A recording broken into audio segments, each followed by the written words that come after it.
few years ago, I lived in Mississauga, Ontario, Streetsville to be precise, and we knew we were leaving.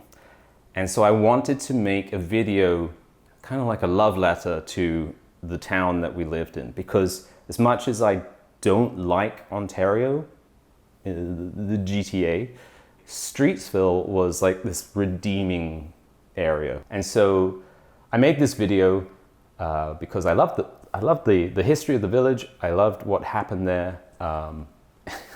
What did 12 Years a Slave and John Lennon have to do with Streetsville, Ontario? Well, watch this, I'll tell you.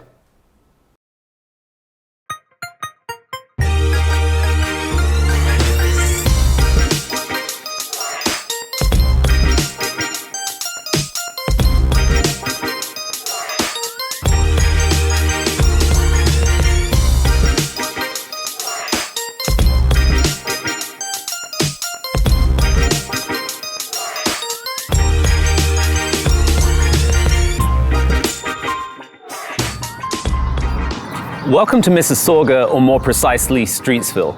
I personally think this is the best place to live in Mississauga.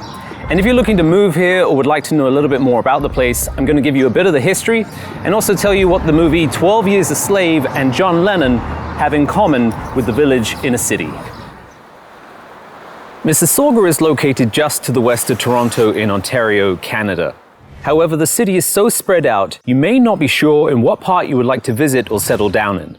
Streetsville was amalgamated into the city of Mississauga in 1974, but it has a rich history for the region. So let's begin at the first brick house in the county, made by Streetsville's founder, Timothy Street. Timothy Street built this house in 1825 after being paid in acres of land for the surveying of this region. He relocated to this area from upstate New York around the turn of the 19th century, when many loyalists made their way north after those rebels to the south won their independence. He established a number of businesses in town, including a mill, a tannery, and a distillery that were constructed alongside the Credit River and is responsible for the early settlement of the area. But before Timothy migrated here, the Mississauga tribe had permanently settled in this region around 1695, living a more migratory life before establishing permanent villages in the region. In 1720, the French established a fur trade post, and over the following decades, trade and relationships with the colonial settlers, both the English and French, led to extended trading with the Mississauga tribe. The story goes that the fur traders extended lines of credit to the tribes at river trade posts, leading to the name, the Credit River. Now, the area that I'm currently in, where Streetsville is situated, was originally designated to the Mississauga tribe. In fact, a mile each side of the Credit River was initially reserved for them, a total area of over 200 acres. However, between 1805 and 1820, the British purchased this land through various treaties, including much of the surrounding region. And so the Mississaugas eventually moved to the Six Nations Indian Reserve near Brantford. Behind me is the Kinsman Senior Center, but it was originally constructed in 1851 as the grammar school for the region, and it served all the children in the Toronto Township, as this area was known back then. In the 1960s, it became the town hall, and then after that, it became the police station.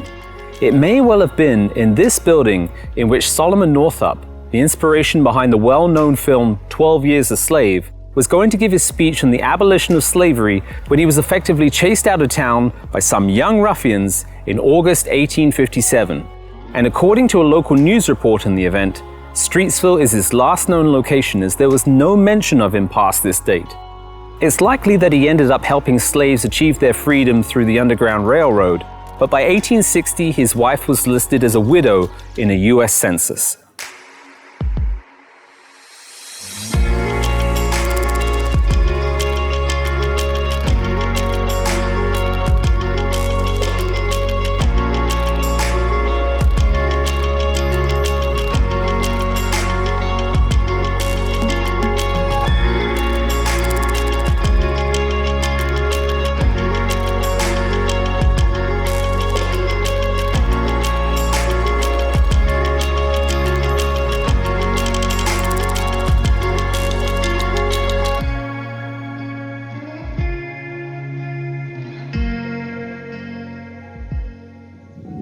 So John Lennon. What has John Lennon got to do with Streetsville?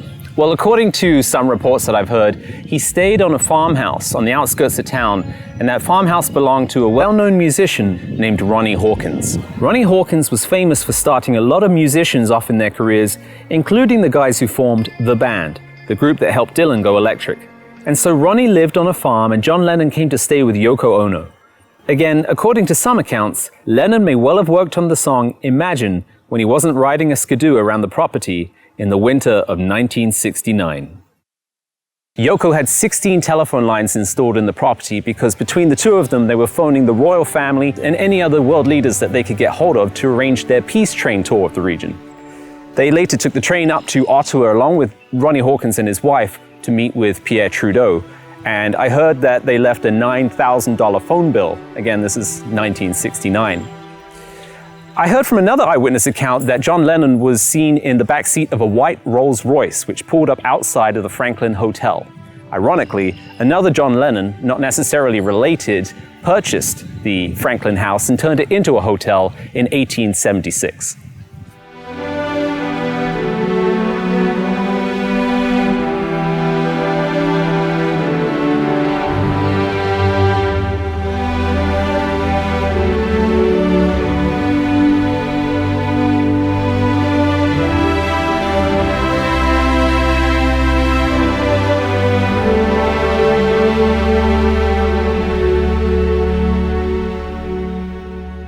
Streetsville still has a village appearance, and it also has a rich history.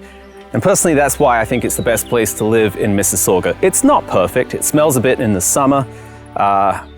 The bus shelter in the center of town kind of ruins the historical aesthetic. And also the ice cream parlor doesn't sell gelato, which is a problem. But if you can afford to live here, it's a good place to settle down and to raise a family.